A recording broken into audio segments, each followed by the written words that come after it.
Nah, untuk basic information pada PT HM Sampurna yaitu kode sahamnya yaitu HMSP, perusahaannya yaitu Bursa Efek Indonesia, sektornya yaitu barang konsumen primer, harga sahamnya itu pada tanggal 4 Oktober 2025 sekitar 820.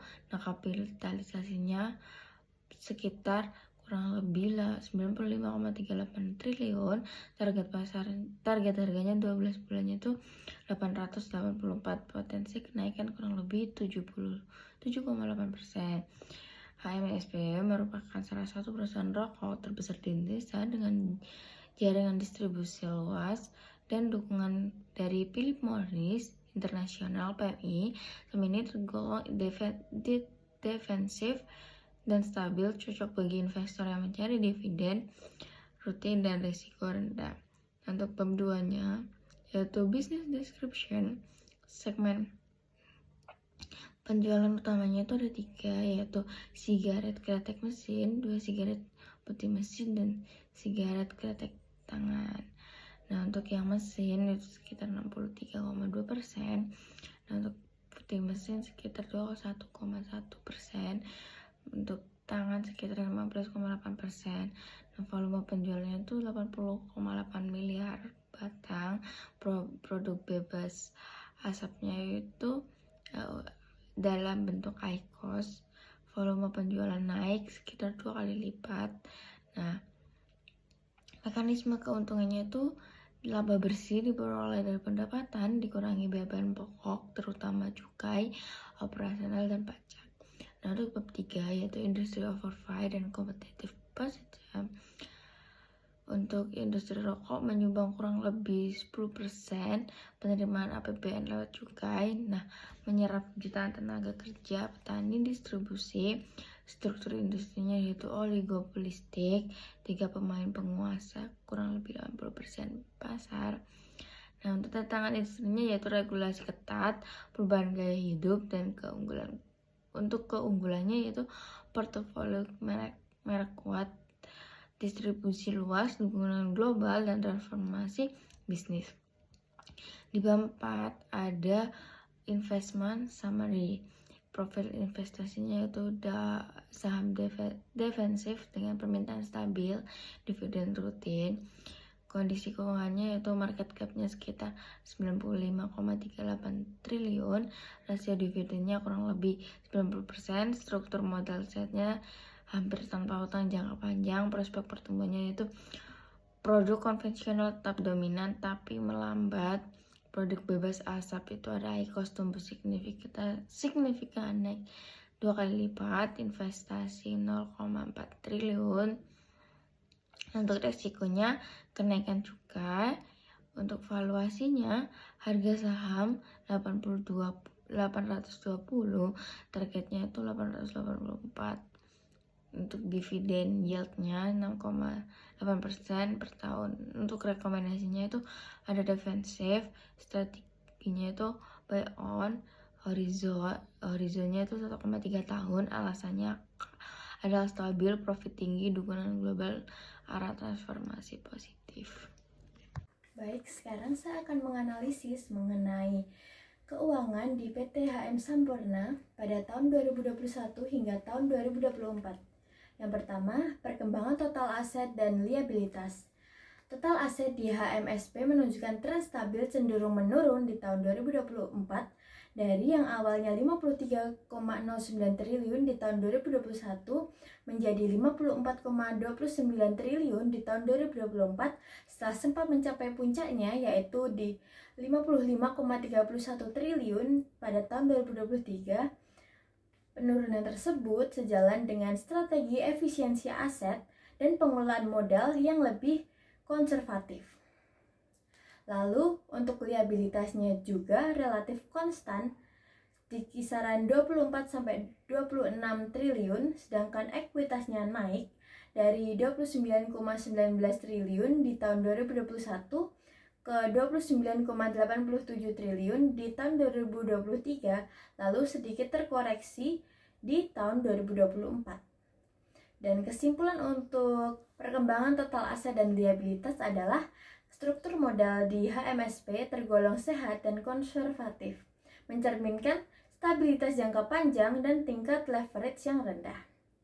Selanjutnya, analisis penjualan laba, dan beban.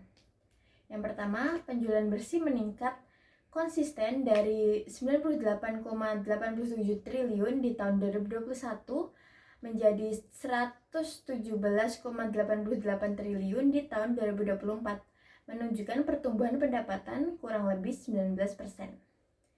Lalu untuk laba bersihnya itu berfluktuasi turun di tahun 2022 akibat kenaikan bea cukai. Meningkat tajam lagi di tahun 2023 sekitar 8,09 triliun, lalu turun kembali ke 6,64 triliun di tahun 2024. Selanjutnya, untuk beban bunga itu sangat kecil dan terus menurun. Dari 56 miliar turun ke 39 miliar.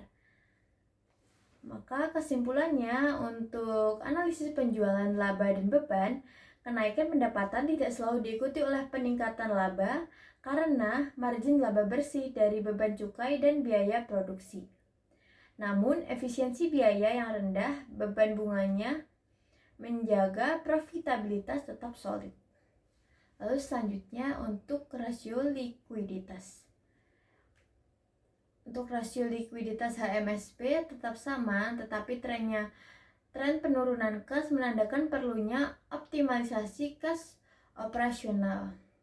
Selanjutnya, untuk rasio solvabilitas. Untuk rasio solvabilitas sendiri, HMSP memiliki struktur modal konservatif dengan ketergantungan minim terhadap utang dan risiko gagal bayar yang rendah. Selanjutnya, untuk rasio aktivitas. HMSP menunjukkan efisiensi aset yang baik, walau peningkatan aset tetap dari investasi baru sedikit menekan produktivitas jangka pendek. Lalu untuk rasio profitabilitas, HMSP tetap sangat profitable meskipun tertekan biaya penurunan margin laba bersih di tahun 2024. Kinerja 2023 merupakan titik puncak profitabilitas sebelum menyesuaikan kebijakan bea cukai. Yang terakhir, rasio market value. Untuk penurunan PER dan market to book menandakan potensi apresiasi harga di masa depan, sedangkan yield dividend yang tinggi menjadikan HMSP unggul untuk strategi income investing. Selanjutnya ke resiko investasi. Baik, selanjutnya adalah resiko investasi di PT Sampurna. Yang pertama adalah kenaikan cukai dan regulasi yang ketat. Resiko terbesar adalah kenaikan cukai rokok tahunan yang ditetapkan oleh pemerintah ketika Anda akan berinvestasi di PT Sampurna ini.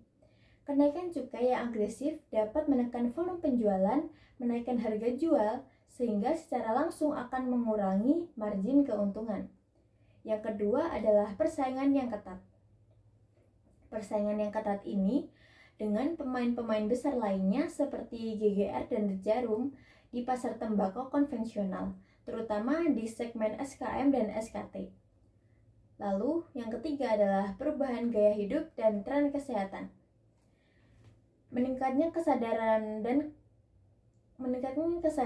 akan kesehatan di masyarakat dan serta kampanye anti rokok termasuk regulasi pembatasan iklan dan penjualan tentunya akan menekan volume penjualan rokok konvensional. Lalu selanjutnya adalah transisi produk baru. Keberhasilan atau kegagalan HMSP ke produk tembakau inovatif bebas asap atau IQOS akan sangat menentukan pertumbuhan perusahaan ini di masa depan. Kegagalan adaptasi akan memperburuk struktural industri. Selanjutnya adalah ESG. Untuk aspek yang pertama ada lingkungan. Untuk perusahaan HMSP dari tahun 2021 hingga tahun 2024, fokus pada pengelolaan limbah dan efisiensi energi dalam fasilitas produksi.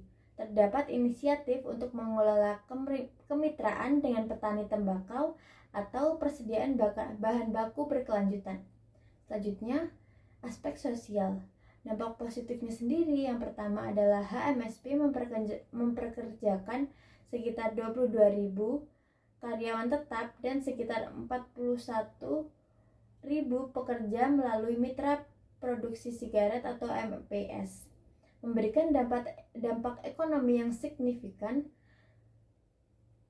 Dan program CSR di bawah payung Sampurna untuk Indonesia yang selaras dengan tujuan pembangunan berkelanjutan atau SDGs. Untuk dampak negatifnya sendiri, tentu saja sebagai industri tembakau, produknya memiliki dampak negatif yang signifikan terhadap kesehatan masyarakat. Untuk aspek kebijakannya sendiri, sebagai anak perusahaan atau afiliasi dari Philip Morris International atau PMI, HMSP sendiri ini menerapkan praktik dan sistem kelas dunia dalam tata cara pengelolaan perusahaannya. Untuk isu hukumnya sendiri adalah industri tembakau ini rentan terhadap isu hukum terkait regulasi cukai, pembatasan iklan, dan pengendalian tembakau di Indonesia. Nah, setelah serangkaian analisis yang telah kami lakukan di PT HMSP ini, kesimpulan yang dapat diambil dari aspek fundamental keuangan adalah penilaian kuat dan konservatif. Untuk aspek prospek bisnis sendiri stabil dan bertransformasi. Selanjutnya untuk aspek resiko cenderung ke moderat dan terkelola. Selanjutnya untuk aspek dividen cenderung tinggi dan konsisten sekitar 6-10%. Untuk valuasinya masuk ke golongan undervalued. Untuk kategori sahamnya masuk ke penilaian defensif dividend stock. Nah, simpulannya PT HM Sampurna Terbuka atau HMSP ini adalah saham defensif dengan prospek positif, fundamental keuangan yang kuat, strategi diversifikasi jelas, serta komitmen tinggi terhadap ESG dan inovasi. Cocok untuk investor jangka menengah sampai panjang untuk mencari dividen yang stabil, resiko rendah, dan potensi pertumbuhan yang moderat. Sekian dari kelompok kami, kurang lebihnya kami mohon maaf. Wassalamualaikum warahmatullahi wabarakatuh.